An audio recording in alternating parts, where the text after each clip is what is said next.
back in my day, New Zealand didn't have baseball. So we had softball from, the old warships that used to float around the Pacific. A couple would stop by and they brought this game to us. I can go all the way back, to be honest, from stealing the catcher's equipment in the dugout as I was the bat boy and not doing a very good job, to playing in the Manawatu with the wind coming in sideways with the rain, to Wellington, to Hutt Valley. So yeah, I can go back pretty quickly.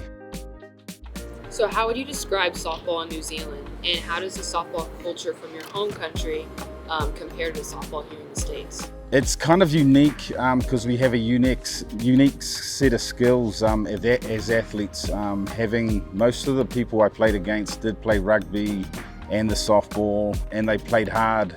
Softball back home isn't quote unquote professional. It's more for the love. There's a little more passion that comes with it.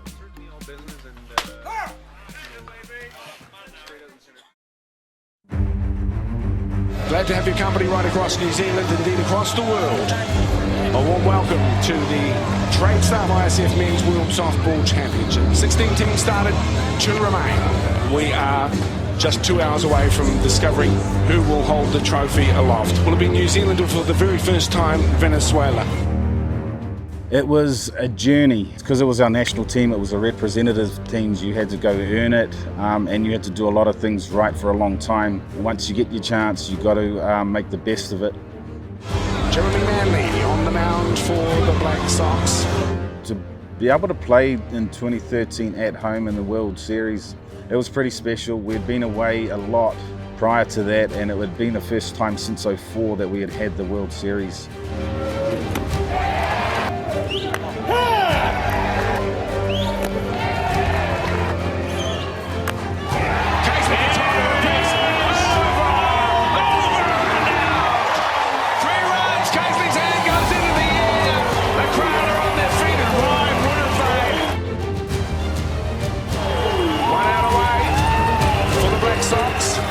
Crowd on their feet. I don't know if I could describe the feelings after the final out was made, but I could relive it pretty quickly just by closing my eyes.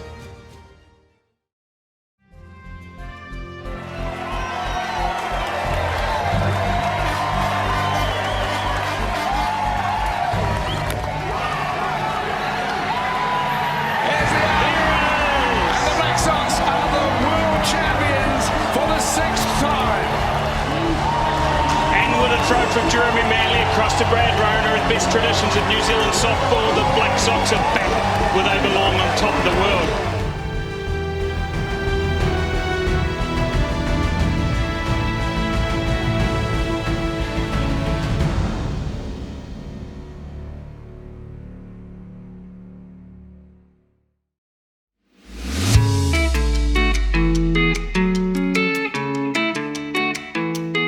Being around the game made retirement a little easier. I've always loved it, so it wasn't too hard to transition and continue in the game, so I could kick on.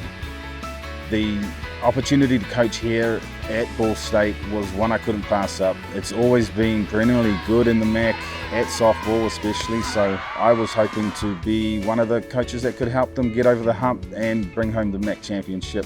I really focused on being the coach that I wanted as a player. I kind of molded myself off that.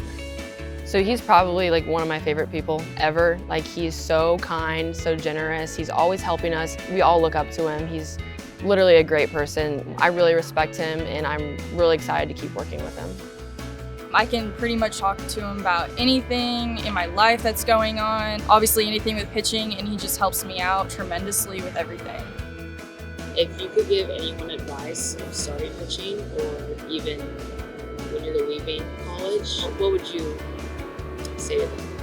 No fear. Have no fear. Don't be scared of failure.